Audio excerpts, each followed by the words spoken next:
hell of a lot since we saw him last year, and I think he actually does look pretty decent in that jungle. And we talk about, you know, how strong Shun and Rookie have been on the squad, but bot lane has been a big thorn in their side for a large portion of this, and they haven't been able to get that correct thus far. We are into pick and ban though, which means we're going to be seeing a lot of those major picks already taken off the board. Renekton, Lee Sin, Akali already taken out.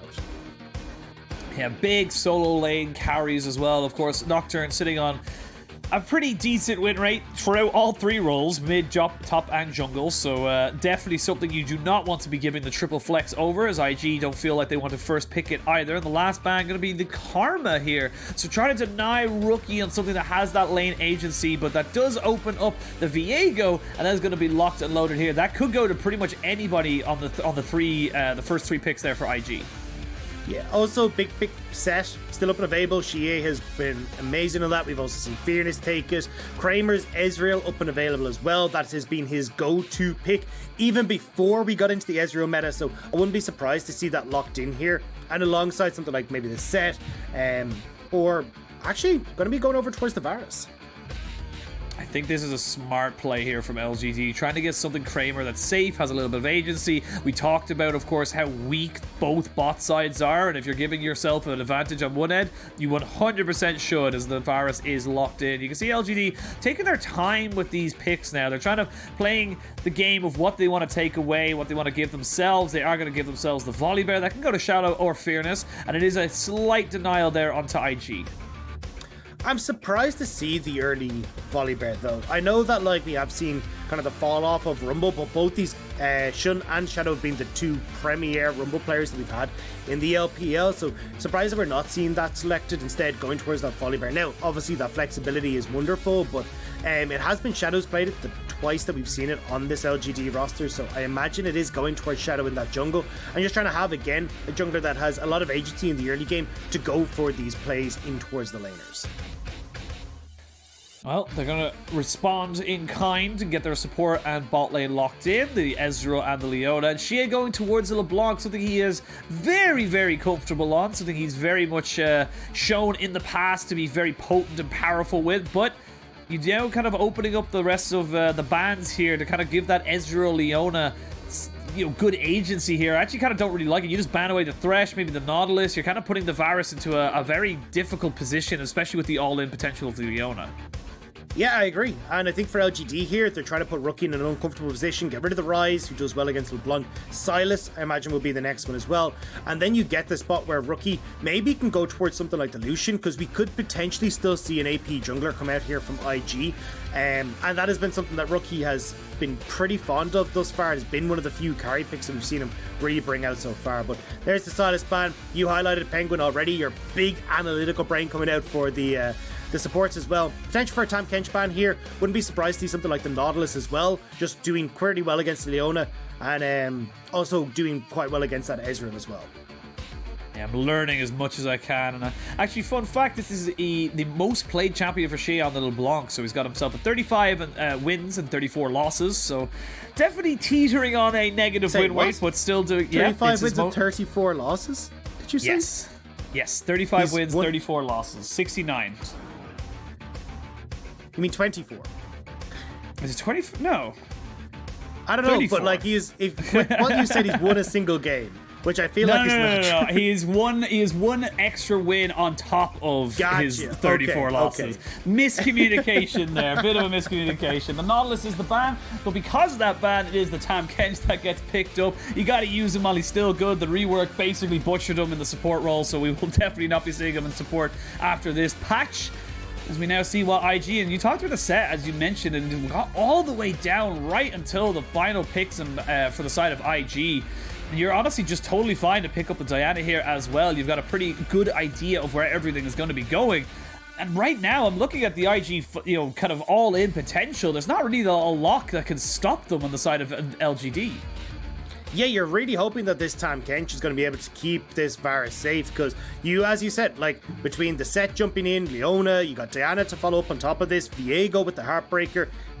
You've got your work cut out here as Kramer to try and keep yourself up and healthy, but actually, okay, so I actually assumed that IG were going to send Rookie onto the set, Because against LeBlanc, it makes it a little bit difficult for LeBlanc to try and burst you out, right? You're able to get that haymaker, to get the shield. Now, very difficult to land the haymaker because of the distortion, but just being able to keep yourself nice and healthy makes it difficult for Xie to burst you out. But we're actually getting Rookie going towards the Viego, and this isn't as easy as a matchup for the Viego because you've still got to try and like deal with a lot of that range. She's got quite a lot of burst. The CC can be a bit of a pain as well if she's able to connect those chains. So we'll have to see how Rookie's going to be able to manage his way through this laning phase in that a little bit of an unfavorable matchup.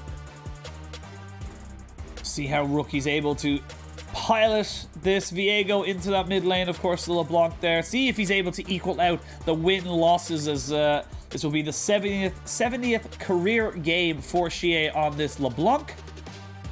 We are going to jump onto the Rift very, very shortly. And you see the pressure now. God, poor Nani. He looks like he's just a puppy. He looks so nervous. I want to take him home and just be like, it's all right. Don't worry about it. We'll get it sorted. He's got fangs. He's got teeth. Nani. He does. Nani's got a couple of those plays that come out. I remember that Wukong against EDG where it's the 1v4 and it's just like, all right, okay, well, this is done. Everyone else at IG leaves him. And then it's just like triple kill. And everyone's like, wait, what? Like, even the comms, we had the mic check and the comms were just like, when did you get so good? What happened? It was brilliant. Just quickly switches over to the Shy sweating in quarantine right now as he's trying to figure out whether or not he'll be going back. Hey, of course, the Shy's he's been playing a lot of AD carries, you know? Maybe there's rhyme to the reason. There might be. I'm saying there could be a twist in the tale that is Invictus Gaming in 2021 summer, but we'll have to wait and see as we jump onto the Rift for Game 1 of this best of 3. We are in the LGD home arena of Hangzhou. You can see Shun just trying to be a little bit of a nuisance. There was a ward put down on his blue, so LGD will have some pretty decent early information. And it's all about what you do with that resource that depends on whether or not it's going to be worth it for you. And see, just a look at the ruins. Nothing really too untoward. 4 conquerors, though, across the board here for the entire team, almost, of IG. Pretty standard, though, considering the champions they picked. Yeah, so when we look at these early game, though, there's going to be a lot of back and forth here, right? So I much prefer the mid-jungle 2v2 for LGD. Shadow and Xie definitely have control there. A lot of burst potential, being able to kind of outplay a lot of what Shun and Rookie want to do, especially pre-6. So I think for a lot of that pressure, we'll still see it going the way of LGD. Although Xie taking a few of these stabs, not going to go too nicely for him. Whereas when we look at the bottom side, it's still priority there for LGD. The top side matchup is super interesting. Because what ends up happening is, when you get this set pick, he can, in these early levels, the level 2, 3, bully out the Camille. But when you end up in the situation where you're trying to land these haymakers, there's a lot of outplay potential with Fearness thanks to the hook shot. He might be able to dodge away from the true damage. And especially for Fearness here, he wants to make sure that he's trying to freeze the wave, kind of in the position it is at the moment, so he can use that hook shot to dodge away from that haymaker and then look for the re-engage at the right moment. Wait to see how it all pans out as both junglers heading towards their respective sides. They both started on the red buff, so they're going to be going opposite sides. You'll see Shun towards that top lane as Shadow does end up hitting the bot. And see how this mid lane goes. It is a level 3 for both of these guys. We can now see Xie getting a little bit too far forward and going to get his passive popped as well. So definitely not the start you want to be seeing here, as really going to struggle for those few levels, but should be able to survive and get himself up to that 4 or 5 levels and be back in the ascendancy in this game. Yeah, I like the idea from Xie, right? You know the Rookie has to crash that wave, or else you get Xie just able to freeze that the whole time. Shadow comes in and it's lights out for Rookie. So you get Xie going very aggressive past the minion wave to try and get the opportunity to get those chains, but Rookie hits the level 3, manages to dodge the chains, and then gets that really good trade back. So unfortunate for Xie that just missing out on that timing window, a little bit slow, gives Rookie the advantage there. Now Shun, knowing that you've got a lot of that pressure in the mid lane alleviated, is actually able to get a Scuttle Crab on the top side for himself without much issue. Yeah, both junglers picking up their scuttles as they're both on opposite sides of the map, and curious to see now how or where both these junglers decide to kind of push themselves. Xie just checking to see if there's a ward in that bush. There is not. TP going to be forced out here of Rookie, and this is exactly what you talked about, the early pressure from the LeBlanc, being able to get that freeze in the early stages of the game, going to be very, very difficult to deal with for Rookie, especially when you start to see the 1-2 items coming out here for the LeBlanc. Yeah, I mean, look, honestly, that first item is kind of where she's at her strongest. If you end up going towards 2 items, you get like the Divine Sunder coming through. You could even go the Wit's End coming through from Rookie. And at that stage, Rookie can trade pretty effectively. And just the amount of innate lifesteal that the mid laner for IG will have makes it very difficult for Xie to burst him down. Now, bot side though, you get the engage. We do. Mark taking a little bit of damage, but does have the grey health, so down to about half of his HP. Very difficult to try and take much going for them. As I say that, we are going to see the Viego roaming down. They did have Shun on the Diana off into that Tried Brush as well. But sadly for the side of IG, they are not able to make anything happen. And now Rookie's in a little bit of a sticky situation. Will take a lot of return damage to the lane. And see if he can get, or see if Xie can get any kind of more advantage here, as the Rookie is just going to be trying to roam around. You can see he doesn't really want to be staying in this 1v1 matchup. Hey, but look, I mean, from IG's perspective, right, we said the most dangerous part of this game was kind of that level 1 to 6, because you get the opportunity for Shadow to try and make these plays, but Shun has been farming really well. He's linking up with Rookie fantastically, and we're getting to the point where that level 6 is going to come online. You basically got a minute now until your mid laners and top laners hit it, and you give a little bit more control towards Shun, and that combo between Rookie and Shun, especially on these roams down towards bot side, can be so difficult to deal with. We had trade of Dragon for camps here. Shadow will equal out the farm that Shun has gotten himself, but you'll take that very early Drake. 5 minutes and 45 seconds is when it was taken, so we are on course for a 21-minute Dragon if they do take it off spawn, which honestly, if you're IG, you can keep that going for yourself. That's a very nice little win condition you've given yourself, or a nice little bit of an advantage, and see where and when they want to try and go for it. But a very slow early game. You can see you're just kind of posturing more than anything. No one really able to make anything happen. Very difficult, but as I say that, Wink is still down this bot side. Very, very low from the poke of this Varus and Tam Kench. Needs to be so careful with those piercing arrows and arrows, or excuse me, the W coming down on top of him. Yeah, the Blighted Quiver. But I think the big one again is just kind of pointing out like the fact that, again, IG kind of falling behind in this bot side. Now obviously you get some poke through from Kramer. It's a bit of an obnoxious lane as mid lane. Mid lane. Ooh, Shun does get the ultimate off. They're able to jump straight back on the Shadow. Will he go down? Yes, he will. The auto attack there from Shun, just good enough, and they will get the reset there for Rookie. Gets himself back onto the map, and that is just, I'd love to see how that one started, because it looked like Rookie got caught out. Again, though, we talked about it, the level 6 from this mid-jungle of IG is so incredibly strong. Rookie just gets taken low by the first full burst combo from Xie. Xie's got nothing left in the tank, and you can see there, with the Moonlight, the Moonfall, and also having that Heartbreaker, there's just so much damage that can come out incredibly quickly. And now you get that kill going over towards Shun. The Diana is up and rolling, quickly working towards that Rocket Belt. You've got Rookie who's managed to get those Merc Threads, making it even more difficult for Xie in this mid lane.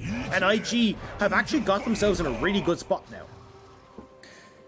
You're getting the early kill onto the big assassin who will be able to just jump onto Kramer on this backside of this map. That's the thing as well, is that you're on a Varus, you don't have your flash, you don't have a way out. There's just your Tam Kench or nothing, and once that Devourer is down, there's really nowhere else for you to go. But for IG, good start for them. It does pretty much equal out the goals, only about 100 or 200. It's not really that big of a deal for the side of LGD. And for LGD, it's all about finding out where they can get their next advantage, and it looks like it's going to be on that top side with that Rift Herald. I want to go back to the point that you made, though, about Kramer, right? Because he needs that Tam Kench, right? Especially, he's not running Cleanse. And in a composition that IG have, I would have much preferred the Cleanse. And we may actually get a chance to see a fight here on top side. They are going to go for a Hexacle Momentum on top of the Stormbringer, and Shun has been deleted. Rookie can't get over the wall to join his top laner in fighting off the big bear, but it's flashed in as he's going to try and take this one back. Nani gets a 2-for-1 trade, not in his favor of his team, and they're going to be able to make it a 3-for-1. LGD fighting 100% around this Rift Herald. Two-shot barrage, just tickle the Camille a little bit, but nothing too crazy to go home about, and that's a 2-0-1 Camille. I remember what we said on the desk. let's think about this. IG just need to take a moment at these objectives, and you can see it here, right? Nani's on that top side. He doesn't really have the support. Shun and Rookie are directly on top of each other with Xie in tow. The burst damage between the Camille, the LeBlanc, and Shadow just rips Shun out of it. Now you're completely separated as Nani goes over the wall, and it means that for Xie, they are just able to finish off Rookie and get the third kill. Again, IG just going that little bit too far forward and not considering where their opponents were positioned. Well, they're right back to the scene of the crime as they go towards this Rift Herald and may be able to get themselves this one here. They have the push there from Nani. There will be a ward popped down, but Shadow wants absolutely nothing to do with it. There is no priority in mid or top, so cannot contest. So in the end, the objective still goes to IG, but those 3 kills just out of nowhere, specifically onto the Camille. We talked about, you know, the Kramer being caught out with the Tam Kench, but Camille just gets to a point in the game where she picks a target, basically anybody, and she will just delete them from the map. Yeah, I mean, look, 2 kills is worth more gold than the tower place you get, right? So at the end of the day, you're going to be a gold ahead as LGD. You could be nice if you're able to actually take a turret as IG, maybe that opens up the map, but where? You've got no pressure on any of the lanes right now, no turret plates are gone, so you're only going to be getting that gold, not the actual turret itself. And I can respect LGD backing away from that objective. You still have both ultimates available for IG's mid and jungle, so not wanting to over-aggress towards the Rift Herald for fear of giving a few of that gold back over. Fearness now in a great position to be able to punish this set, but looks like IG recognized that. The Solar Flare not going to land onto absolutely anybody, and that is going to be just a nice retreat here. But with the 3 champions they have, the Sett, the Diana, and the Viego, they should be able to take this turret no problem whatsoever because they just auto-attack this one so damn well. But it's being traded on the bot side as Kramer denying so many minions here from the side of Wink and Lucas. Yeah, so the tower will go down top side, as he said. Dragon and also those turret plates bot side traded. But I'm going to go back to a point that I was making for Kramer here. Not having that cleanse is actually pretty crucial because as you can see from a couple of these engages, right, IG aren't like a I'll dive in at once and hope that we're able to murder you type of composition. There's actually a bit of nuance to it where you can have Nani go in, get on towards Kramer, force the early devour, and then you can have Rookie follow up. You can have Lucas started off with a Solar Flare, then have Shun follow up after you see Kramer coming out from the Devourer. It's not like everyone has to go in at once as Xie. Ooh, Xie, and of course you can see there, not quite able to get it going. Shadow was on the bot side as this tower is pretty much dead. Nani can't really do much about that one. Now you're looking at about 1,000 gold lead here for LGD, able to get a lot of that gold down onto Kramer, so he's going to be going up to his Prowler's Claw very, very soon. And it's kind of just left to pick up the pieces. I am a little bit worried for Wink right now because he's missing out a lot of XP and a lot of gold. He's about, I'd say about 1,200 down, 1,300 down. As we can see the flash in, going to use the Moonfall, but not quite able to finish off in that bottom right. But again, not really a lot lost there for LGD, as we can see them maybe going for something on this top side, but with the wards they have available to them, LGD should not be caught out, and they should get their Camille out scot-free. This is one of the things I've liked about Lucas, though, over Baolan. I know we've seen a little bit of that proactivity from Baolan in the roams, but it definitely feels like Lucas syncs up with Shun that little bit better, and I know they weren't quite able to get that play off there, but almost able to make these things happen, and I think, honestly, Lucas kind of can be a little bit more tempered, can get these better engages off, whereas I've seen Baolan jump the gun too many times as Rookie now in a lot of trouble. In a lot of trouble. The turret was turned off as the storm came down from Shadow. And that's going to be Fearness and Mark just picking up a couple of plates here, just denying minions again and again. And it's the proactivity that we've kind of been seeing from LGD of late. They are definitely a team that feels confident moving forward and creating these advantages, knowing that they are just ahead and they can make them happen. Yeah, and I like this from LGD, because as I said, I'm a little bit worried about Kramer when it gets to these fights. I think he's going to be a sitting duck as soon as he gets out of that Devourer. Whereas when you look at people like Fearness, he'll be able to play side lane. Xie can play side lane as well. They can still have big impacts in these fights if given the opportunity as Nani. Looking for Xie. Well, it is going to be jumping down on top of him. Xie does still have his flash and a couple of fancy feet moves as well. There he goes. Shun jumping in, though, with the Moonfall. Should be enough to take him out. As I say that, they are not... Oh, it was almost a bait. I didn't even know which one it was. It was actually the Ezreal who was ended up hitting the clone. Nicely done there by Shun. Picked himself up his second kill. Finally has his proto belt in his back pocket. Yeah, and a nice pick there on towards Xie. LGD managing to... well, going a bit too far forward and IG punishing him. There wasn't really members of LGD in a position to take that pressure, right? You don't see Fearness able to shove in. Now he will get to that tower, but potential here for Nani to get up, although a lot of members of LGD there, so looks like they may have to just gift this top turret across. These teams so evenly matched as we come into this 15-minute mark. Three kills apiece, one dragon each. It's only about 1,000 gold lead, maybe 1,400 for the side of LGD, and that is basically off of that first turrets they took in bot and in top. We now see a minute and 30 seconds to this dragon spawns. You got double Divine Sunderer here for the side of Invictus Gaming. Do you want to try and defend this turret? It becomes very difficult. Not a lot of flashes there for a lot of the solo laners in Invictus Game. They are missing quite key summoners as we come in to this mid-game. Well, look, while we have this minute now until Dragon, we got to kind of look at items, right? Because Fearness now going to be back in to get at least a Tiamat part of his Ravenous Hydra, so reasonably strong for this fight. We got the Predator's Call completed from Kramer, but not having the Mana Mune means he's kind of a little bit lacking on that actual just mana and potential for damage output side. Still waiting on that Luden's Tempest as well for Xie because he has had to go for the Merlinomicon, so almost but not quite there for items on LGD side. Whereas when you look across at IG, they've hit that one item spike. That's incredibly strong pretty much across the board. So from IG's perspective, they are definitely going to feel strong to try and take this fight, especially if they get the Rift Herald and they can use that to get priority mid. Well, 30 seconds to this dragon spawns. I don't know if they'll have time to do both, and it doesn't look like LGD want to try and take this dragon. So Rift Herald down to about 30,000 HP. You can have Shadow there, just maybe trying to look to try and get the steal off. Will not get it. A lot of posturing, a lot of poking, but no one really goes down. And now LGD, they're going to try and sprint it back down towards that Rift, or sorry, towards the dragon, and try to take that one up as a trade. Or maybe they just try and run it towards the mid lane. It becomes very difficult though, as IG have stuck around. Now they're going to try and get it towards that dragon. Yeah, it looks like IG aren't even going to try and contest the dragon. I thought they might try to, because as we talked about, like, first item, big completion points for IG, but not willing to go for it. Now LGD, they get a second dragon for themselves. IG though, what are they going to do with this Rift Herald? Shun is up towards this top side alongside Rookie. They may try to just crack open this top tier 2. Oh, they're gonna try to catch people out as well. Ooh, Xie. he had a second sense there. It's just something there, something not quite right, not quite sitting with him as the dragon does go down and falls in favor of LGD. That's their second of the game. There is the third of the match. As we now see the top lane turret lay under siege. Xie gonna be pretty safe at just keeping this one pretty healthy, as Fearness on this bot side gonna answer in kind.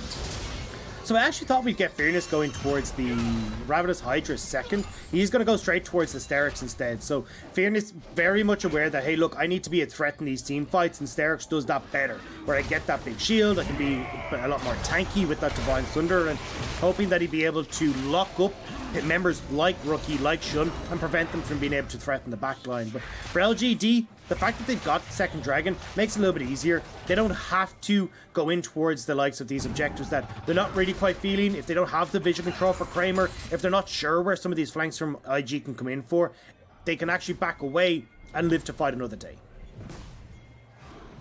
And again, such a tight start to this game as both teams really want to take this win. Like we said, it's a mid-table madness. It's something for IG to use as momentum as they spur themselves forward and try and pick up some more wins in the season. But for LGD, they're kind of riding high. They threw away a couple of games, threw away a couple of series, but they are looking like a top 10 team, and this is the kind of series that can make or break your season. A win for IG or a loss for IG looks very different on the scoreboard. 2-4 looks a lot worse than 3-3. So for LGD, they're going to try and keep it on the top side, but as you see down the bot lane, they're going to be trying to jump straight in on top of Nani, and there's just nowhere for him to go. They even commit the TP from Xie.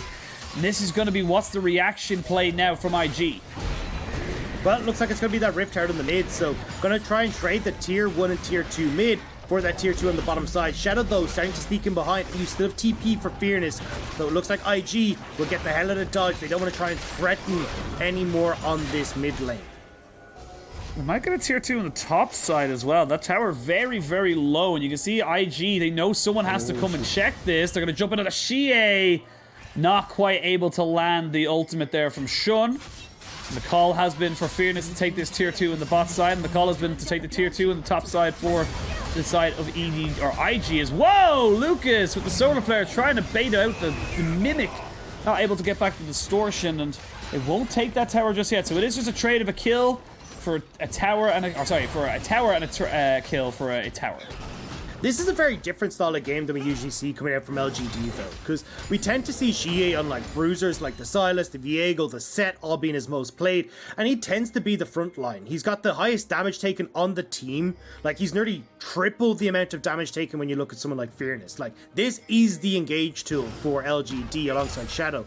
And now that we're getting the kind of a more split push orientated style, I was curious to see how we were going to get the map played out by LGD, but they've actually been trading reasonably well, using Kramer to clear out these waves and buying time for Fearness, who might be in trouble.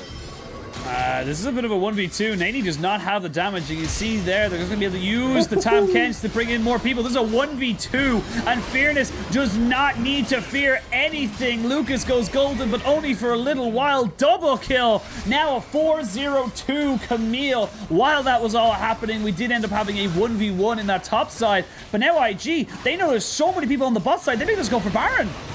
Yeah, and they're just going to start it off. There's no vision at all here for LGD. No TP wards, no anywhere, and you've got 3 damage dealers that can rip through this thing.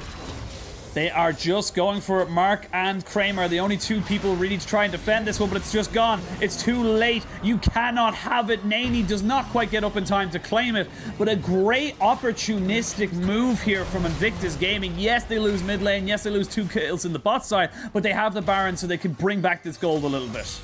And it's not like Kramer is able to base check that, right? He'd be dead alongside the Baron if he tries to. Fearness, out of mana, out of luck. Out of mana, out of luck. I'm all out of love. I'm so lost without you. They're gonna give this kill to Set. Yeah, sorry. As we move forward. You've had a couple of karaoke moments. I have. It's kind of become a bit of your thing. Oh, we're gonna see the arcane shift, but nowhere else to go for Wink because he just stunned down. It's Shadow who ends up getting back out of that one. And then they're gonna jump straight in onto Mark, who has nowhere to go. The flash in and flash out. Kramer trying to keep himself alive, but you talked about it earlier. Where's he gonna go without his flash, without his Tam Kench? Nowhere is the answer. And IG bring back the 2 kills. This game has just burst into life out of nowhere. Yeah, I don't know if taking the pick on towards the LGD, or from LGD onto the bottom side of the map when you just saw 4 members there was the best call, but now Dragon gonna go over in favor of IG, and it's tip for top right now. You end up getting 1 Dragon going to LGD, 2nd Dragon to IG, we're 2 for 2, 7 for 7 on kills, and there's very little gold separating these 2 squads right now. It is very much feeling like it's going to be such a close game. As we can see here, Xie, the double distortion, so now he does not have that available to him. Stunned up, nothing for him to do, he's just dead. Shun is there as well, there's nowhere for him to go. Yeah, no flash, no mana, no luck. Trap is best. And it's kind of the story of both side lanes right now for LGD, right? We just saw Fearness overextending as well. He had no mana to really push that. You see in top side as well, Xie tries to shove the wave. He gets caught out. And we just said, look, this is a very different look from LGD. We don't usually see them play these side lanes. They are more about the team fights and having Xie and Shadow provide that front line, find that engage. And now we're kind of seeing the cracks in the armor as they're getting used to this style where they overextend, they're getting caught out, and IG are a team that are pretty good at playing the map, so you give them that opportunity, and Rookie's going to use that years of veterancy to catch you out. This game has gotten very, very interesting out of nowhere. It is about a 2,000 gold swing in favor of Invictus Gaming. They've got themselves up to about 1,000 gold lead after being 1,000 gold behind. 7 kills apiece, 2 dragons apiece as well. 3 turrets to IG and 4 to LGD. So they have got that one going for them, but you imagine the tier 2 on the top side will be a slight breath, a strong breeze as much would take it down. As Fearness, he has to be this big split push. We actually thought he was going towards Asterix, ended up going straight for that Ravenous Hydra, so really is going for that full split push deal at the moment, as we got 5 seconds left of this Baron buff, and IG trying to use it to its fullest. Yeah, just trying to force Kramer back. We'll have to seed this mid tier 2, as Fearness will trade it for the top tier 2 on the opposite side, but Rookie already kind of prepping a lane bot side as well, where IG can now rotate over and look to take this as well. So IG now, we just said, hey look, they're good at trading the map. This is the kind of thing IG does. IG definitely feeling a little bit better about this trade. They'll get 2 tier 2s for the one that they traded on bot side. And with this 5-man kind of push. Stop Fearness.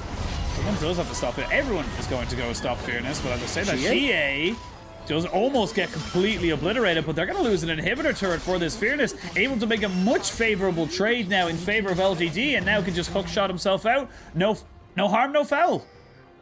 Nice job from LGD to realize, right? They stopped the recalls. Means that Fearness is able to get that. And now, when we look at the Dragon in 2.5 minutes, you can have Fearness play through that top side, threaten that inhibitor, and potentially a game end if IG are not able to defend it against it. This game is tit for tat. Both sides feeling like they have the advantage. They've made the right play. They've made the right move. Knight to G7 or whatever the hell it is. And just ends up being completely just flipped on its head. Showing your chess expertise there. I love it. I have not played chess since I was about 8 years old. I think there are certain, there's certain places on the chessboard that the knight can't move to, so I'm curious to see if that's actually maybe an illegal move, but we'll see how it goes anyway. But looking at this, I still think LGD now collapsing on towards IG. IG in a row.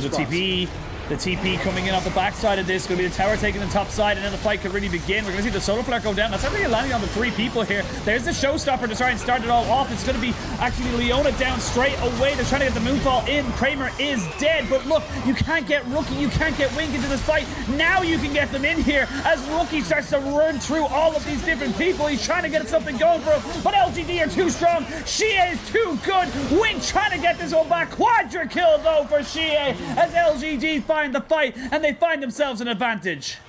And IG, they find Kramer. We talked about how they'd have the opportunity to continuously jump in, separated, segregated engagements coming through where they're able to get on towards the AD carry, but Fearness is too damn big at this stage. He's been in the side lane completely by himself. He's got nearly the most CS in the game. He's got 4 kills now to his name, and he's able to carry that fight alongside Shie. And now LGD, a massive amount of gold has just gone into their pockets right ahead of this Dragon, and we'll see it here, right?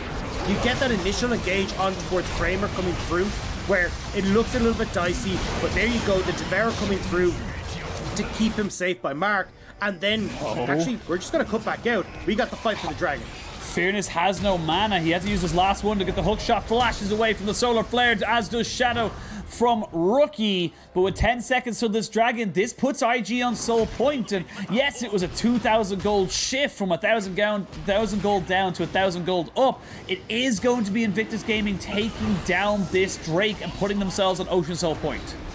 Yeah, I assumed that we'd get the resets coming through from LGD during that replay. They'd be able to fight, 40 seconds to the Dragon, all yada yada, it's looking great, but Fearness, no reset. Shadow had reset, but had to try and help him out, and now Shie looking for a pick. Shie feels like he is the one-man army right now. He completely zoned out Wink and Rookie right until the end of that last fight. We didn't get to quite see it, as there was a fight just around that Dragon's pit, but Shie playing a fantastic game on this LeBlanc. Like we said, his most played in his career, 69 games, 35 wins and 34 losses. As he now look to try and add that to 36 wins and 34 losses on his career on his 70th game. But IG, they've got some other plans. They've got some ideas they want to try and put forward here to the class. I don't think LGD are listening to them. I'm looking at Fearness though, right? He's already moved down to the bottom side, mixed the hook shot, but still should get the attack speed buff off that anyway, as not really confident enough to go towards this, but it does corral IG into the bottom side. Oh, come on, someone on the top side though. Shie has to get himself out now. Wink's going to find himself right between Mark and actually nowhere. Mark is by himself. He's going to be completely obliterated. Solar Flare does land. That's on the Shadow. Shadow does still have his ultimate available to him, so if he's feeling a little bit in danger, he can get himself away. The Chain of Corruption used defensively as the rest of LGD try to run away, but IG said, thank you for leading us to the Baron. We're going to start it off right away. We still have Shadow though, waiting on the wing. Still not a poke to come through from Kramer. IG will need to turn this, or they run the risk of getting turned down. Yeah, they can't go for this one. Look at the health bars. They would almost come out with about half each. So now LGD with full health bars might feel like they might have chased this.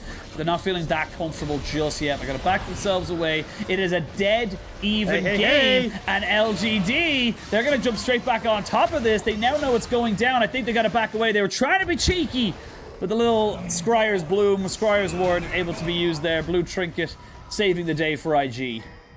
Even get the True Shot Barrage over the top just to check that they have definitively walked away from it. But now, again, LGD, a little bit messy. Shea nearly getting caught out. Mark going way too far forward to try and save him, and buys time for IG. Gets control of the map as well. And now we're looking at still Baron up and available. But 3 minutes until that Ocean Soul is available for IG. And when you look at people like Rookie, like Shun, who have the opportunity to get off so many more spells, if they can just get that little bit more health, that little bit more mana, that could be a big boon for this IG side. Surprisingly enough, you can see there that Nani is only just behind Fearness. The top laner is very much the carries here, as Wink a 2,000 gold behind his counterpart in Kramer, and it's going to be about where they can make this kind of fight happen for them on the side of LGD. They've got themselves the split push. They've got themselves a nice team fight. Wink, not quite able to be taken down here. Chain of Corruption comes out, but it should be back up in about 40 seconds. So Wink trying to just heal himself back up using that Divine Sunderer. It's still pretty tanky, no real magic resistance. The only person who he should be afraid of is, of course, going to be Shea. I think are going to try and use a showstopper right onto Fearness. He used the Hextech Ultimatum. Goes golden, but only to use his stopwatch. I feel like he might just be able to get himself out. Flash forward, gets the heal, gets the slow. They're going to be able to go up. What's happening? Shadow finds Shun. It's a fight on two fronts, and IG come out with nothing. And now you can get the reset from Fearness. They can go towards Baron, and Fearness TP's in. LGD, they find the pick onto the enemy jungler, and now could get that much needed Baron for themselves. IG, though, still in the area. TP from Rookie towards mid lane. They are looking to contest. Oh, they're going to try and bait them in, though. IG, you need to relax. You need to just calm down and know what you're going for. There's the Chain of Corruption. The Baron is still being done right now. Kramer taken down to about half HP, but IG cannot contest. They may look for it now as they put down the health bars, but they're just not there in time. The rest of LGD get themselves out. They get the Baron, and now LGD have time to reset, get back on the map, and fight for this Ocean Soul.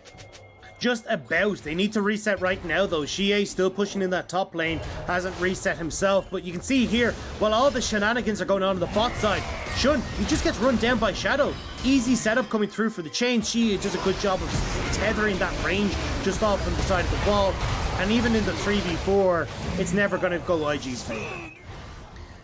You need the set. You need the Viego. This 3-item Viego now online. Very much able to kind of go toe-to-toe, but with a GA onto Fearness, with the 4 items now onto Kramer, this feels so difficult. A death cap for Shea. He's going to delete anyone he gets onto. Like, Wink literally hasn't got a... Wink and he's dead. Like, that's all he has to do. Like, it's just so easy for the side of LGD to get on top of him if he's not just being so careful with his positioning. And speaking of positioning, we are going to see Shea go a little bit far forward. Oh, Lucas, half health. He's a tanky member. And Kramer's got to respect it as well. Good true shot barrage across 3 people. There's a showstopper. Solar Flare goes down. They're trying to kill off Shea, and they have. That assassination potential is now off the board. You can see Shadow not able to group up, hit his team, but Kramer putting down nice damage. But Fearness knows where his target lies, and it's right on top of this 80 carry. That is the Ezreal. 1 kill, 2 kill, maybe even more as they get 3 for the Barretts. It's a full house. Trips on dubs. 5 kills, and LGD, they don't care about the dragon. They're going to go for the base. Yeah, you can already see the top wave is there. Mark going to be able to bring Kramer directly to that. And it looks like with Baron, with that fight, LGD have fought back against Invictus Gaming. all off of the back of Fearness's Camille. This man was just such a threat for the side of IG. They couldn't deal with him. They tried to 2v1 him with the set in the Viego. It wasn't enough. LGD in their home arena take themselves a 1-0 advantage up against Invictus Gaming. And it was a great game from LGD. Obviously a lot of back and forth, mistakes here and there, but the person that we can't really fault was Fearness. He looked so good on